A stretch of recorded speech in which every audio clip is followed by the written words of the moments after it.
sekarang kita lanjutkan ke video 15 latihan CPNS untuk yang Tiu ya.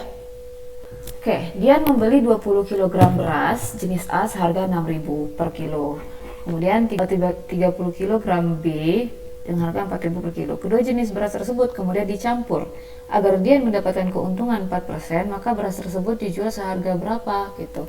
Nah, berarti di sini kita mesti tahu dulu nih total modalnya berapa gitu.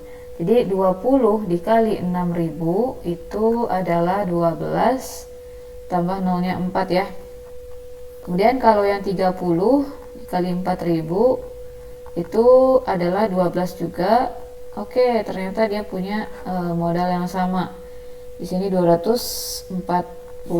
Nah, sekarang total berasnya berapa? Ada sebanyak 50 kg. Nah, modalnya 240 kg. Nah, dia pengen nih untungnya itu 4%. Nah, maka di sini sebenarnya bisa nih kalau kalian mau carinya langsung gitu ya, untuk 50 gram untung 4% berapa ya gitu. Nah, jadi sebenarnya kalau untung 4%, maka kita akan menjual sebanyak 104 ya, 104% kan. Nah, 104% itu adalah harga jual kita. Nah, 104% dari mana? Ya dari modal kita. Nah, ini kan angkanya besar ya. Karena kita di sini pengen tahu yaitu harga jual per kilo. Nah, agar lebih gampang kita cari aja dulu harga modal kita per kilo berapa. Nah, maka modal per kilo itu 240.000 dibagi 50. Nah, 240 bagi 5 ini kan 48 ya. Enggak. Ya, 48. Nah, jadi kita modal kita untuk 1 kilo itu adalah 4.800. Nah, maka di sini kita pengen harga jualnya itu 4%, maka 104 per 100 dari, nah ini harga jual ya, dari 4.800 adalah, nah ini tinggal dikali aja, 104 kali 48, 32 3, 8, 16, 1, 1, 4, 3, 9, 4. Dia ya A. Kita lanjutkan. Ukuran sebuah kotak pada suatu peta adalah panjangnya adalah 12 dan lebarnya 9 cm. Ini pada peta.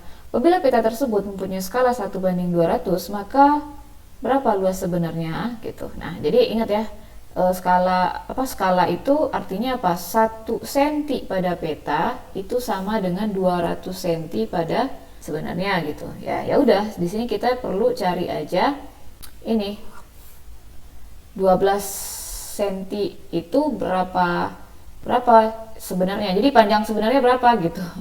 Ya, panjang sebenarnya ya dikali 200. Berat 24, nolnya 2. Kalau lebar sebenarnya berapa? Ya 9 dikali 200, berarti 1.800. Nah, baru dari sini kita cari, ini kan udah sebenarnya kan, ini adalah sentimeter nih. Nah, kita jadikan ke meter, berarti coret nolnya ini yang 2. Jadi ini adalah 24 meter, ini 18 meter. Maka luas sebenarnya adalah 24 dikali 18. Ya, berarti ini berapa?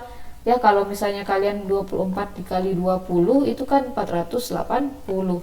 Nah, di sini kan kurang 2 kan? Ya, kurang aja ini 48. Berarti 2 7 3 432. Oke, lanjut. Sebuah mesin dapat memotong sejenis kayu dalam 6 menit dan seorang tukang dengan menggunakan gergaji tangan dapat, kalau mesin itu bisa melakukannya 6 menit, kalau tukang itu bisa mengerjakannya 18 menit dengan gergaji tangan. Nah, setelah 4 menit listriknya padam dan kayu tersebut harus dipotong dengan gergaji tangan. Berapa menit yang diperlukan tukang untuk menyelesaikan pemotongan kayu? Jadi di sini artinya 4 menit itu belum selesai nih mesinnya bekerja gitu. Dia masih butuh 2 menit lagi untuk menyelesaikan. Nah, di sini kita sebenarnya perlu tahu gini, untuk satu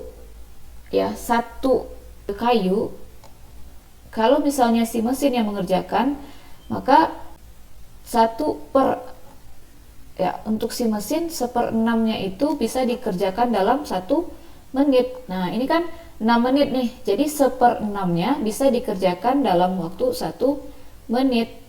Benar nggak? Anggaplah ini ada kayu, nah ini lebarnya kayu gitu, ya kan? Gini kali ya, nah gitu.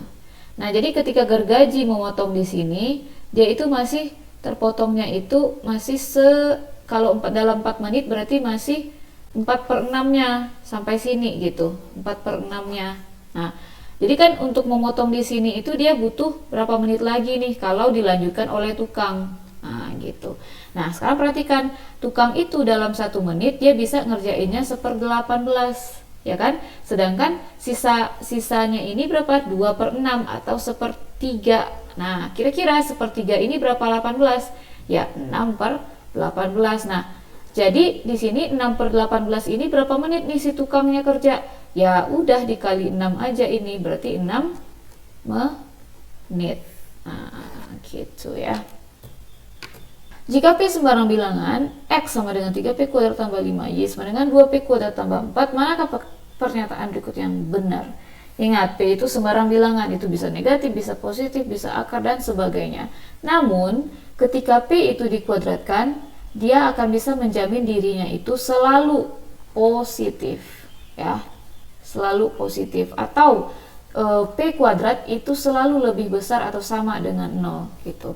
Nah sekarang coba perhatikan, karena ini selalu positif, mana yang lebih besar ketika dia dikali 3 atau dikali 2? Ya tentu aja dikali 3, ya kan? Nah ketika dia dikali 3 lebih besar, artinya X lebih besar daripada Y. Tapi ingat, ini ada penjumlahan. Nah kalau ditambah 5 dibanding ditambah 4, mana yang lebih besar? Ya masih besaran X juga, jadi di sini X lebih besar daripada Y. Oke, soal kelima. Nilai mata kuliah Tono adalah gitu ya, agamanya 80, pengantar akuntansi 85, bahasa Indonesia 70, matematika ekonomi ini dan ini. Dari data tersebut berapa median? Kalau kita ditanya median, artinya data harus diurutkan terlebih dahulu dari yang kecil ke yang besar gitu kan. Nah sekarang coba mana yang paling kecil datanya di sini? Ya 70, ada 2. Lanjut setelah itu, oh ternyata 70 ada 3. Lanjut setelah itu 80 ada 2. Lanjut 85 dan terakhir 90. Nah perhatikan data kita ada berapa semuanya?